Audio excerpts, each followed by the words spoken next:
बड' लेटेस्ट आपडेटआव बयखौबो बरायबाय। दिनैनि रादाबखौ फरायदों आं प्रमद खाख्लारि। गिबि निउज आपडेट दङ। मैया बाक्सा जिल्ला तामुलपुर बरखाता दुर्गा मन्दिर फोथाराव बाक्सा आरो उदालगुरि जिल्लानि बारग' एनडिपिफोरनो राङारि अनसुंथाइखौ रानना होनायनि उनाव दिनै क'क्राझार सहरनि साखाथियाव थानाय बड'फा कालचारेल कमप्लेक्सआव चिरां आरो क'क्राझार जिल्लानि गासै सा 1669 बारग' एनडिपिफोरनो आसाम सरकारा 4 लाख राङारि अनसुंथाइ चेक रानदों। बे अनसुंथाइ चेक राननाय हाबाफारियाव आसामनि गिबि मन्थ्रि डक्टर हिमन्त बिश्व शर्मा बिथाङा गाहाय आलासि महरै बाहागो लायो। क'क्राझार जिल्ला आफाद BPFनि बानजायनायाव क'क्राझाराव मावफारिया मेल खुंनायाव BPF दोलोनि आफादगिरि हाग्रामा महिलारिया बाहागो लानानै प्रमद बर'नि सायाव बेरफुसार बिबुंथि लाखिदों। बिथाङा बुङो दि BPF दोलोआ रायजोनि गेजेराव बुद्धिजीबिनि गेजेराव हाबनो थियारि जादों।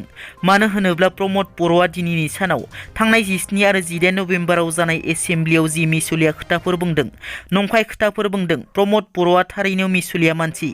बेखौनो फोरमान खालामनो थाखाय जोङो ग्राउन्डआव ओंखारलांगोन। प्रमद बर' महरै दिनै BTCनि गाहाय जानाया जयगता गैया। बियो एबसुनि आफादगिरि जानानै बर' जाथिनि थाखाय खामानि मावनानै थायोब्ला मोजां जागौमोन। बिथाङा BTCखौ एबसुआ सालायनाय बायदि सालायगासिनो। प्रमद बर'आ असान्तिसो लाबोगासिनो, जि खामानिफोरखौ मावनो थांगासिनो आरो NDPनि थाखाय रिहेबिलिटेसन केस विथड्रवाल एबा जेलनिफ्राय उदां खालामनाय प्रसेस बियो लाथिख'। प्रमद बर'आ बेयाव आखाइखौनो होआखै। गोबां खस्थ' मोनगासिनो NDPनि सोद्रोमाफोरा, दैदेनगिरिफोरा जेलाव दं दासिमबो। बख'नो नांगौ, केस विथड्र खालामनो। बेफोरनि जेबो मुंख'नायानो गैया। प्रमद बर'आ BTCआव जि रां फैदों बेखौ गाव माबोरै जानो हागोन, बेनि थाखायसो प्लेनिं खालामगासिनो आरो बेनि थाखायसो बिथांमोना हरनि 10 एबा 11 रिंगासोआव मावखुलियाव थांबाय थायो। मैया BTCनि बारग' गाहाय हाग्रामा महिलारिया BTRनि गाहाय प्रमद बर'नि सायाव बेरफुसार बिबुंथि लाखिनायनि हेंथायै प्रमद बर'नि फिननाय। बिथाङा बुङो दि हाग्रामा महिलारिया BLTनि थाखाय खामानि मावाखै, NDPनि खोथा बाथो। NDPखौ बिथाङा थंख' खालामनो नाजादोंमोन।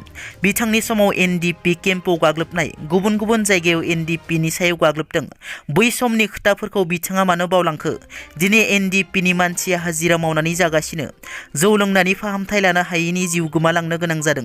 दिनै राजखान्थिनि मुङाव बिथाङा राजखान्थि खालामनो जेबो बाथ्रा गैया।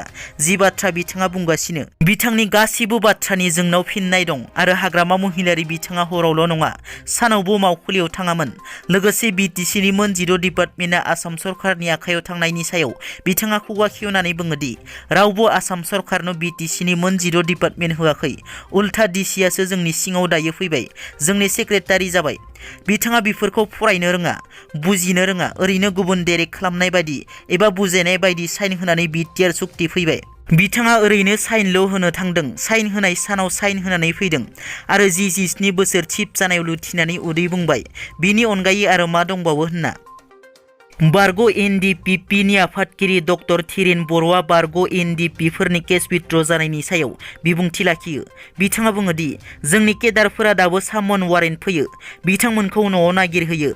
जों सोंदों सोरनिया विथड्र जाखो, नाथाय BTR सरकार, सोरबा पुलिस अथ'रिटियानो जा, बिथांमोना बुंदों केसखौ विथड्र खालामनाय जादों।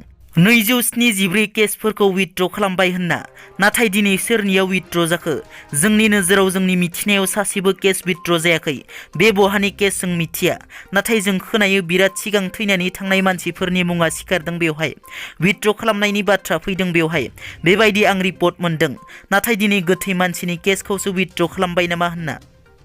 दिनैनि रादाबा एसेनोसै। नोंथांमोना जुदि आंनि चेनेलखौ दासिमबो साबस्क्राइब खालामाखै, अन्नानै साबस्क्राइब खालाम। गोजोन्थों।